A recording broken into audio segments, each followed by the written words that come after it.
बच्चों, कैसे हैं आप सब। आज मैं क्वाड्रेटिक इक्वेशंस की कुछ प्रॉपर्टीज लेकर आई हूँ जो आप सबको यहाँ पर देखनी है।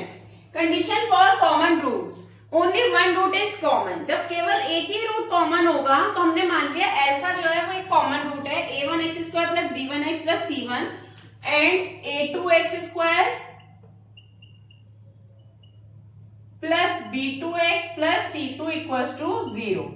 अब इसका एक कॉमन, दोनों इक्वेशन का रूट कॉमन है तो हम क्या लिख देंगे, हम लिखेंगे a1 alpha square plus b1 alpha plus c1 equals to 0 and a2 alpha square plus b2 alpha plus c2 equals to 0। ठीक है, अब हम इसमें क्या लगाएंगे, क्रैमर रूल लगाएंगे।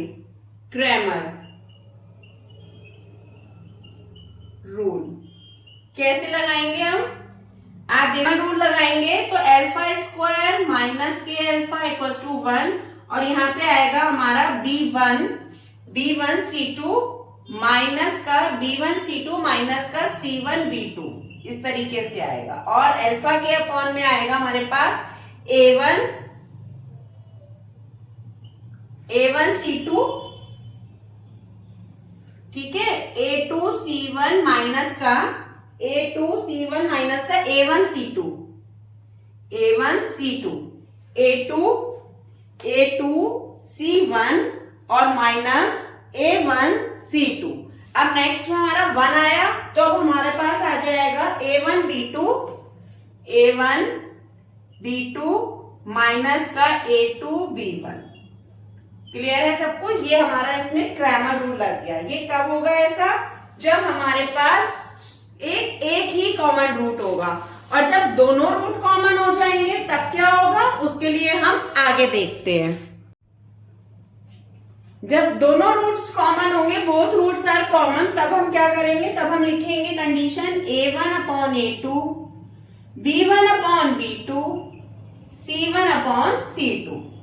तब इस तरीके से हमारी कंडीशन आ जाएगी जब दोनों रूट्स इक्वल होंगे, मतलब कॉमन होंगे।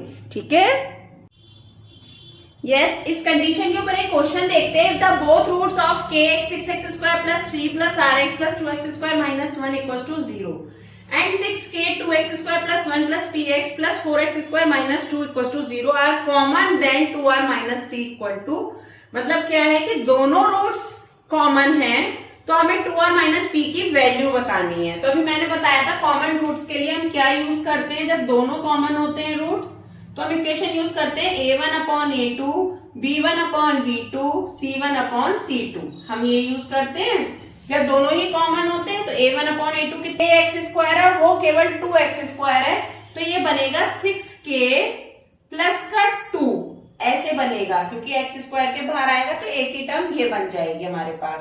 ठीक है, और अपॉन में यहाँ पे आएगा हम पे 12k 6 2 12k और प्लस का 4। ठीक है, इतना आएगा हमारे पास। ये हमारे पास a1 अपॉन a2 आ गया, और b1 अपॉन b2 अगर हम करते हैं तो वो आएगा r अपॉन p आएगा। तो इतने को लेके हम सॉल्व कर सकते हैं क्योंकि हमें 2r माइनस p की वैल्यू चाहिए। ठीक है, और हमें c1 c2 कितना आएगा, माइनस के 1 अपॉन माइनस के 1 प्लस के 3k भी आएगा, और c2 में आएगा हमारे पास माइनस का 2 प्लस का 6k। ठीक है, तो अब आप देखिए, पहले हम इसको ले लेते हैं। तो ये हमारे पास बन रहा है 6k माइनस का 2 और 3k माइनस का 1 आ गया प्लस 2 अपॉन में 12k plus 4 equals to r upon p equals to minus का 1 plus 3k upon minus 2 plus 6k, इतना आ गया। अब हम इसे पलट ले रहे हैं अपनी कैलकुलेशन के लिए। 12k प्लस 4 अपॉन में 6k प्लस का 2 p अपॉन r और इक्वल्स टू में 6k माइनस का 2 अपॉन में 3k माइनस का 1, इस तरीके से आ गया। और हमें दिख रहा है यहाँ से हम कॉमन ले सकते हैं, यहाँ से हमारा 4 कॉमन आ रहा है तो ये बन रहा है 3k प्लस का 1 अपॉन में 2 कॉमन आ रहा है 2 3k प्लस का 1, इतना आ गया। और इसको हमने ले लिया p अपॉन r, इन दोनों को हमने इक्वल ले लिया, 2 2 4, तो हम पे कितना आ गया, 2 इक्वल्स टू आ गया p अपॉन r, यानी कि imply that 2r equals to p 2r minus का p इक्वल्स टू 0। यही हमारा आंसर है। 2r माइनस p की वैल्यू हमसे पूछी थी, तो कितनी आ गई? वो 0 आ गई। आई होप ये सबको समझ में आया होगा। Okay then, thank you, bye bye. हम कल मिलते हैं नेक्स्ट वीडियो के साथ।